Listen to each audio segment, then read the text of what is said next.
Yeah. And we've confirmed are we live? Yes, we're going. We're live! Yes! We pulled it off. We're still one man short this week, so it's been, it's always difficult trying to keep things going when we don't have a full load. But Healthcare Triage is live. I'm going to trust it. I've tweeted it, and we will assume it is true.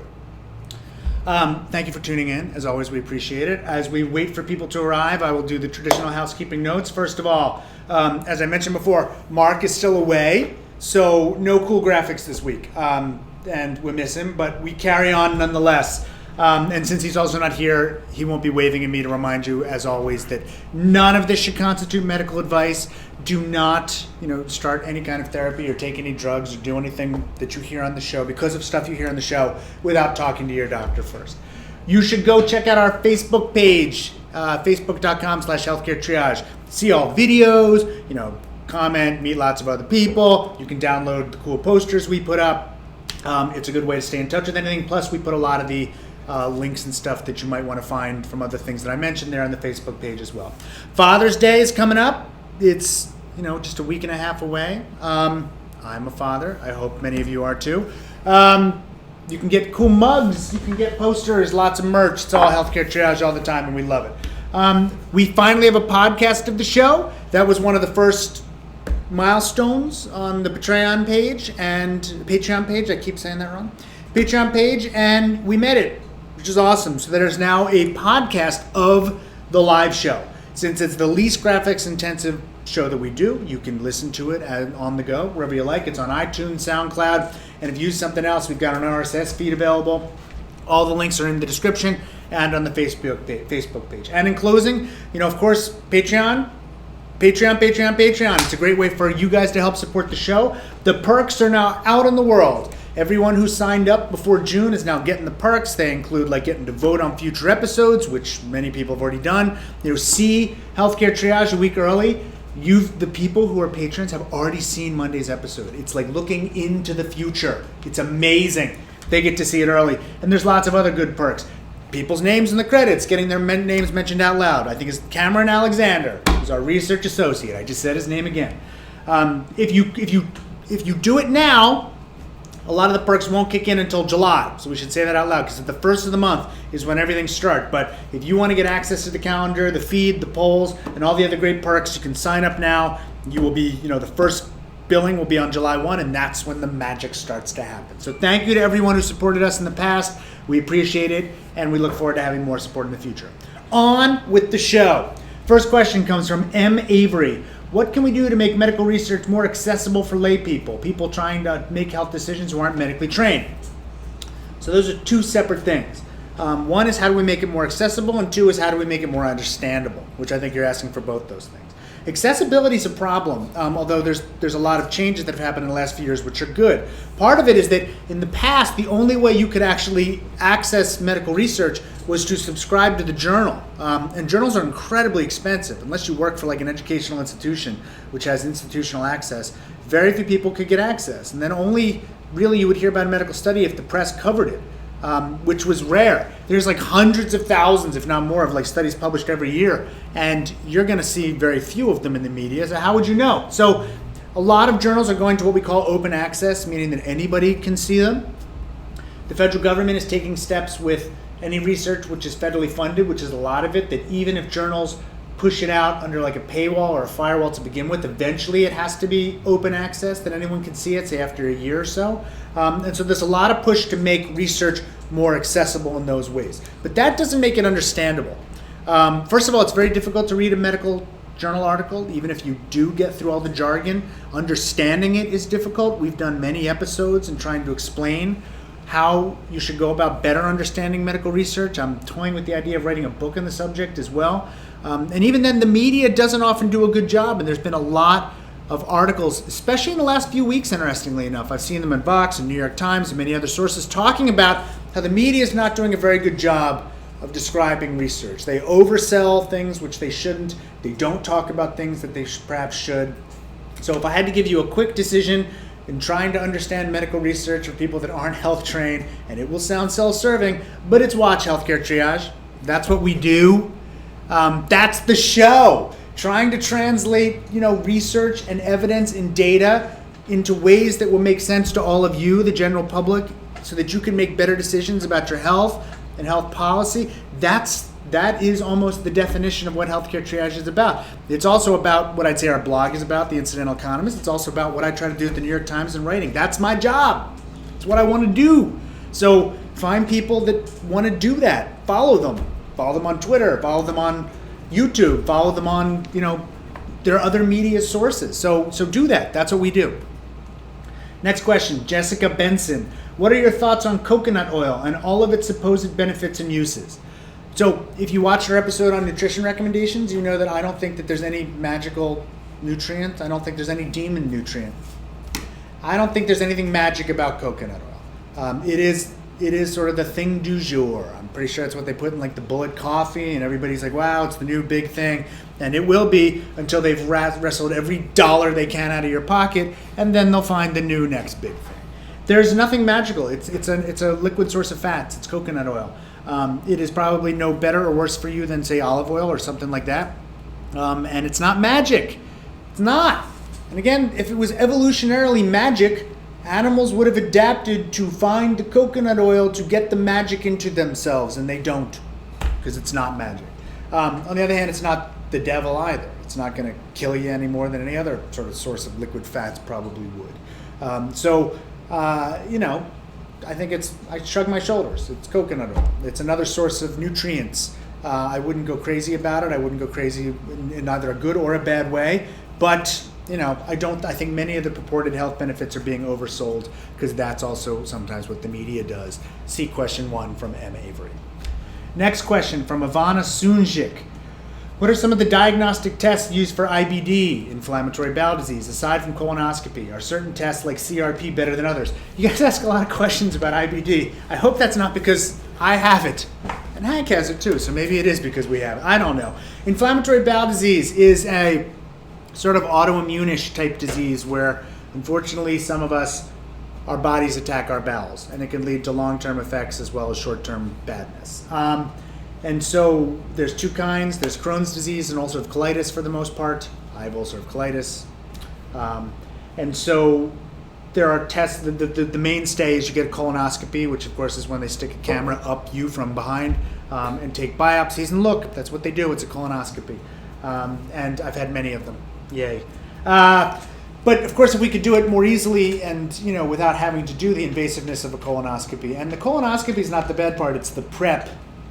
And those of you that have had the prep for the colonoscopy know what I'm talking about. So their test, CRP is C-reactive protein. It's a laboratory test which looks at the levels of C-reactive protein in your blood. CRP is a marker of inflammation. So people who are having an active sense of inflammation, perhaps from like IBD, will have a raised level of CRP, and they can use that to sort of monitor therapy and sometimes even to try to help with the diagnosis. The problem with CRP is that it is very non-specific. So it is sensitive in the sense that, like, if you have disease, the test is very likely to be true, but it is not specific in that if you don't have disease, it won't be low, because many things will cause CRP to go up. Any kind of inflammation can cause CRP to go up. An infection can make CRP go up. Certain kinds of stress might. All kinds of things will make your CRP go up. So if you have a high CRP, it does not mean that you're going to have, it does not mean that you have IBD. It can mean that you have some sort of inflammation, non-specific. And if you have low CRP, it doesn't necessarily rule you out either. So that as a blood test, not so good. Now they're trying to work on other tests to try to pick up inflammatory bowel disease, whether in the blood or some other kinds of things. But the truth of the matter is that none of them are as sensitive and specific as colonoscopy are. And until one starts to approach that, we're going to have to keep doing the colonoscopies. There's just sort of no way around it. But inflammatory bowel disease is serious enough, and it affects people so much that you'll get the colonoscopy. You have to. It is just the way to go. So short answer for this is there are some other tests they're using, but none of them are nearly as good. So we will keep using colonoscopy for now. Jessica Benson asks, what are your thoughts on teenagers starting school so early and how that affects them in their performance? Is there research on this topic? We did a two-parter on sleep, Jessica. You should go watch it. It's awesome. It was 2 of the Monday episodes. They were back-to-back, and in one of them we specifically addressed this issue, which I will now recount for you now, but you should go watch Healthcare Triage. It's a great show on YouTube. It's a whole channel. You're watching it right now. Go do a search for sleep. You'll find 2 great episodes. So the problem is that we, in society, and especially in the United States, have decided teenagers need to get up at the crack of dawn to go to high school. When I go to the gym sometimes at 6:45 in the morning, the kids in my neighborhood or in high school are already out for the bus. It's insane. And since kids don't go to bed at 6 p.m., it's very, very hard, especially for teenagers, to get the 8, 9, 10 hours of sleep we'd like them to get, because unless they go to bed really, really early, it's impossible. And yet that's what we require from them. So we're almost by definition forcing them to be sleep deprived.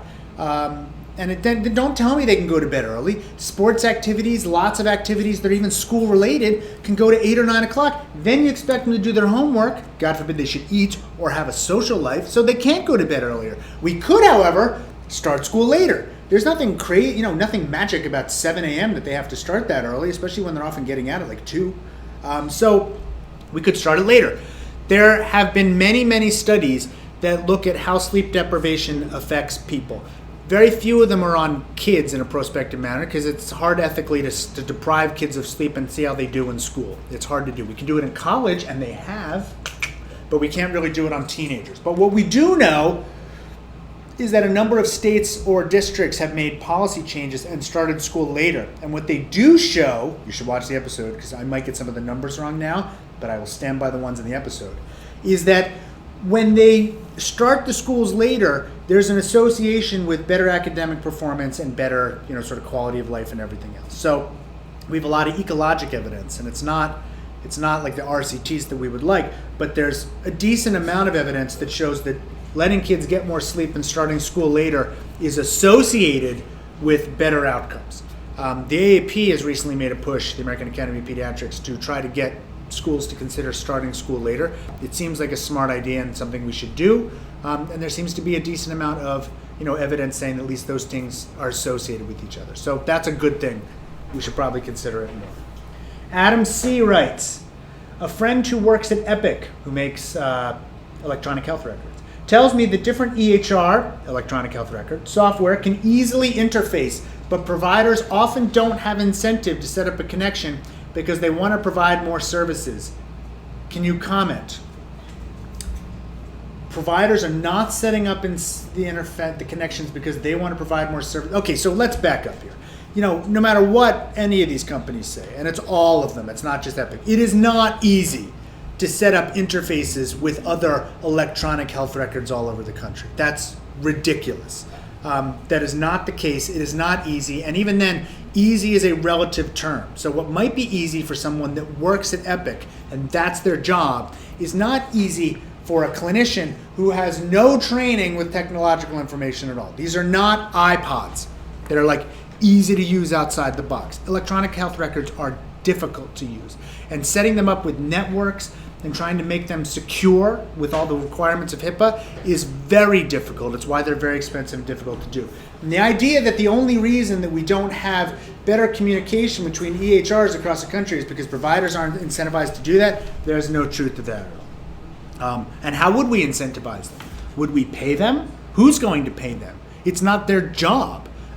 It's not the job of a provider to figure out how to set up their EHR. Like that's just not a skill set that they bring to the table. It's not something that they are going to do. So, do I think that providers and hospitals and offices probably don't do as much as they can to do good communication? Sure.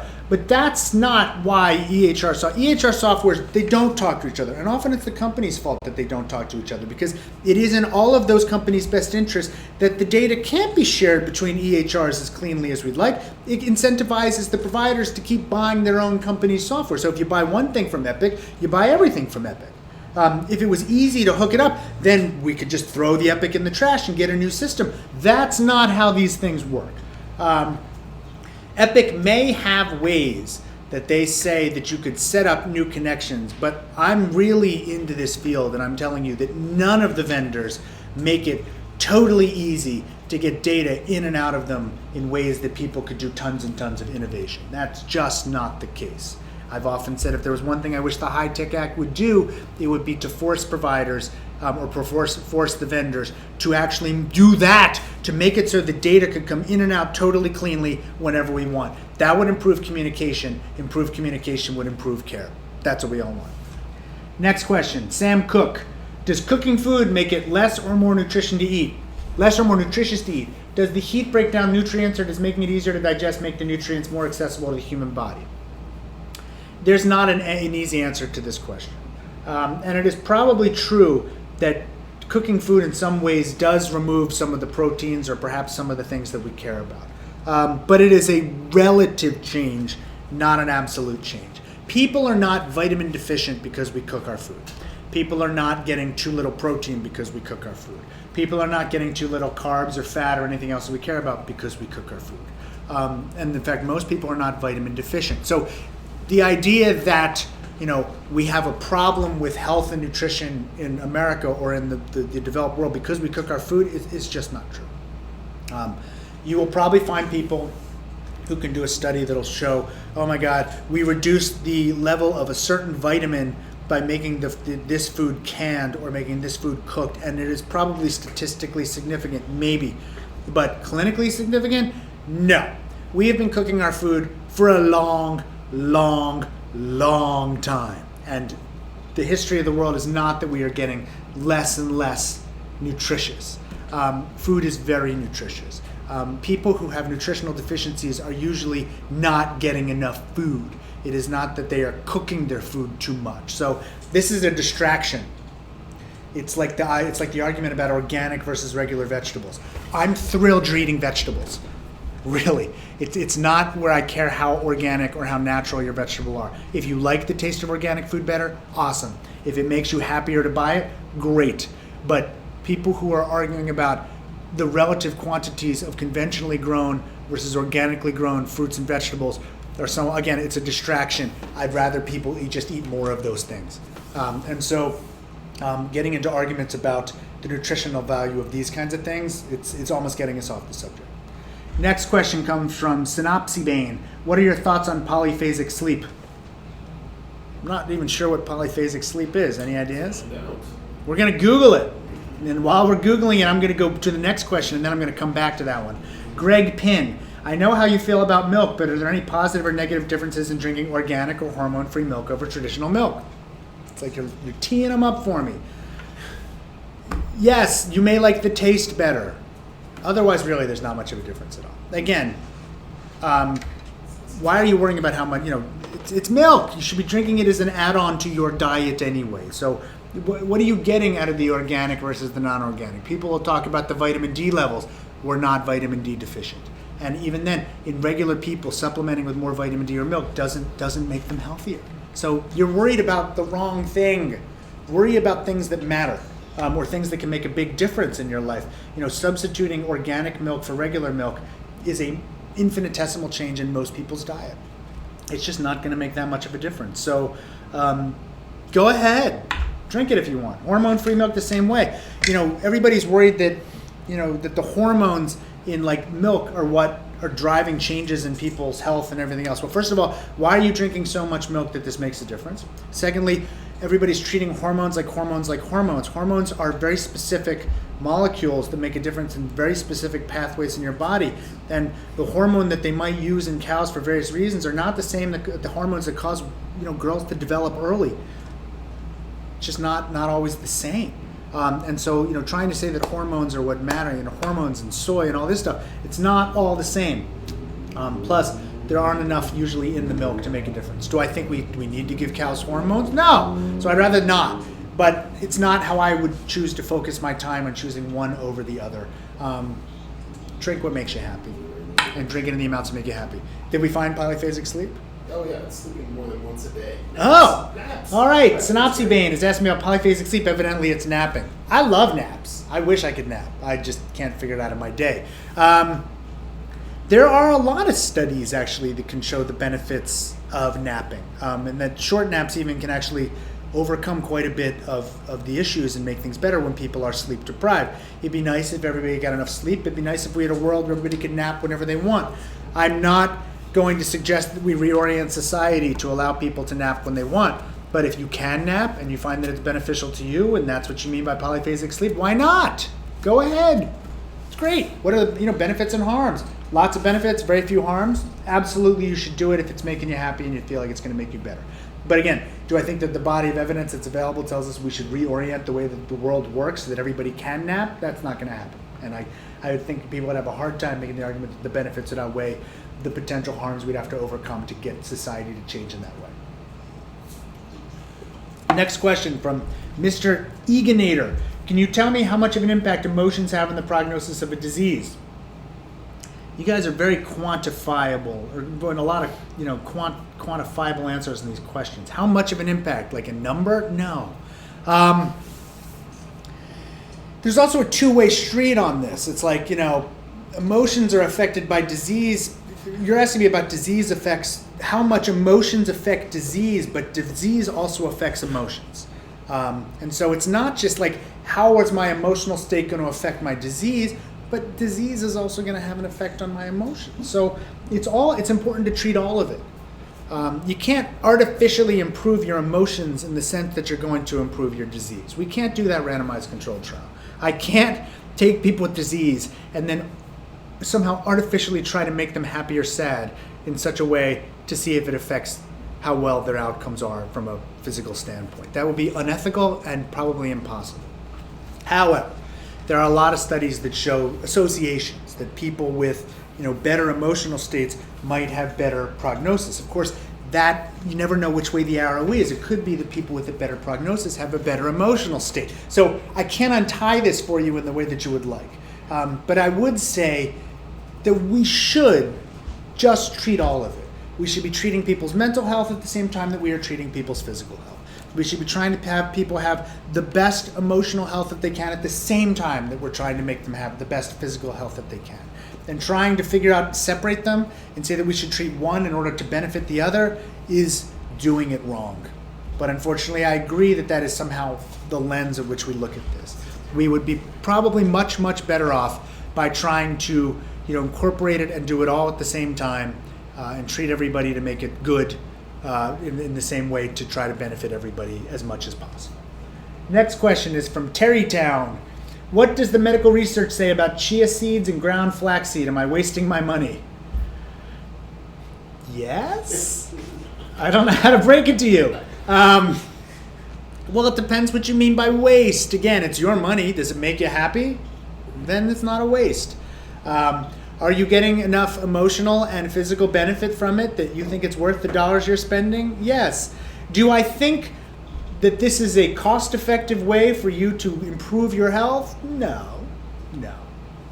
There's very little evidence that shows that ground flaxseed and chia seeds, which I bet you're paying a decent amount for, are improving your health above what a good cup of coffee or a good book or anything else would do for you. It is perfectly fine to use your disposable income to spend it on things that make you happy. And if taking those supplements makes you feel good, I'm all for it. If you do it and you think you're not getting a benefit and you're wasting your money, then yes, then I would say you're not. Why are you doing it? Why? There are no good studies that would say that these are you're providing a real benefit above what you would get from otherwise a real reasonably nutritious diet, that is worth spending a decent amount of money for. There's just no evidence for that at all. So, are you wasting your money is a personal question. Would I consider it a waste of money for me? Yes. That's why I don't do it. But that's a value decision that only you can make. So you should. Next question is from smoothmasterz. Is there any research on children, specifically 8 to 16 years old, and weightlifting? There are lots of anecdotal advice saying no, but these are the people who say it's bad generally. So it depends what you mean by weightlifting. If you mean being active and sort of working your muscles in a tone way, then I would say no. There's probably no evidence that says that's a bad thing. If you're talking about, I want to do hardcore strength training because I want my 8-year-old to be ripped, yeah, it's probably not a good idea. One, because, and again, some of this is going to be anecdotal, but they're not as good letting you know when they've reached the point of where it's dangerous. I think adults are probably better off knowing their bodies well enough to say, like, this is hurting me, or I'm not feeling good about this, and I want to stop. But kids don't do that as well. I mean, I can tell you that my children, who are all in this age range, will tell me after they've been walking for a while that they're tired and they want to stop. And I know that their bodies can take more, but they don't want to do it anymore. So they tell me they want to stop. How do you know when they're weightlifting that they've hit the wall? Are you going to stop the second they're like, oh my God, that's actually more weight than I can easily lift and I don't want to do it? Are you going to stop them? Or are you going to stop them when they get super, when it's a ton of weight? You just won't know. So that's one of the reasons that we don't really encourage like super strenuous activity in children to begin with. Having said that, certainly there's activity which we think is good exercise, and some kids will complain immediately, and we know that being active is good for them, and sometimes kids just don't want to do it, and they will use lazy terms or say that they're tired or anything else to stop, even when we know that it's probably better that they get up and run around every once in a while. But there are also no good studies of this. We don't randomize children to get hardcore strength training and then see if it massively impacts their health. We just don't do it. And so that's how it goes. So I can't give you a definitive answer. I would just say that my experience and common sense tells me that the reason that we don't push kids to do things that adults, and it's a small percentage of adults, that adults do is because we just can't tell how aware they are of what's going on and when they should stop.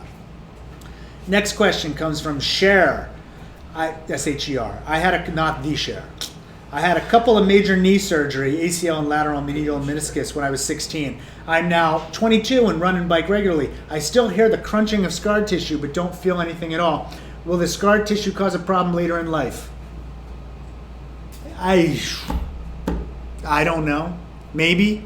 Then again, I'm not saying this because I don't know, but because it's always a probability. So the crunching you're hearing is probably could be some theoretically scar tissue, but it's probably also tendons and things like that. When you hear the clicks and the stuff, and when your joints pop, that's all weird different things. Joints popping is actually the fluid boiling, because you're reducing the pressure so much that air is escaping, which is technically boiling. Some of the pops you hear in like your neck and everything else, that's sometimes tendons, or sometimes you hear cartilage. Like, you do hear weird stuff. If it's not hurting you, it's probably fine. I think what you're really asking me though, and what I wonder if you're asking me, is if the working it is going to cause problems later in life. And then I would say I don't think so. I don't think that's going to be the cause. It is probably better that you remain active and that you continually work your body and not let it, get sedentary. So that is a better outcome than not.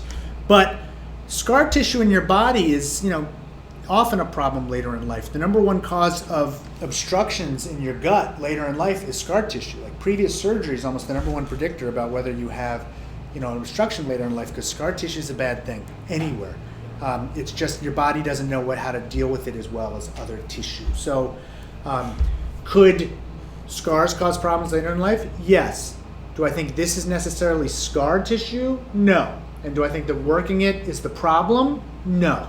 So live your life. Do the things you should do. Keep monitoring everything. Keep talking to your doctor. I wouldn't spend time worrying about it because that's unproductive. But you should be aware of it and constantly talking to it about your doctors and make sure that how things are going. Yes. So do that. Yousef Fouad asks, okay, med student here, wanted to know your own take on EBM teaching. Is it adequate? EBM is evidence-based medicine. We did it specifically at Healthcare Triage News on David Sackett a couple weeks ago, who just passed away, who's the father of evidence-based medicine. And a lot of what I talked to you about is evidence-based medicine, even though I don't always explicitly say it. So sensitivity, specificity, Bayes' theorem, positive predictive value, negative predictive value, prevalence, trying to use statistics to make better decisions. That's all evidence-based medicine. So if you like healthcare triage, you like evidence-based medicine. It's a whole world out there that doesn't like evidence-based medicine. They think that we should do things based on experience, and that medicine is more of an art, and that you can't use numbers to define people.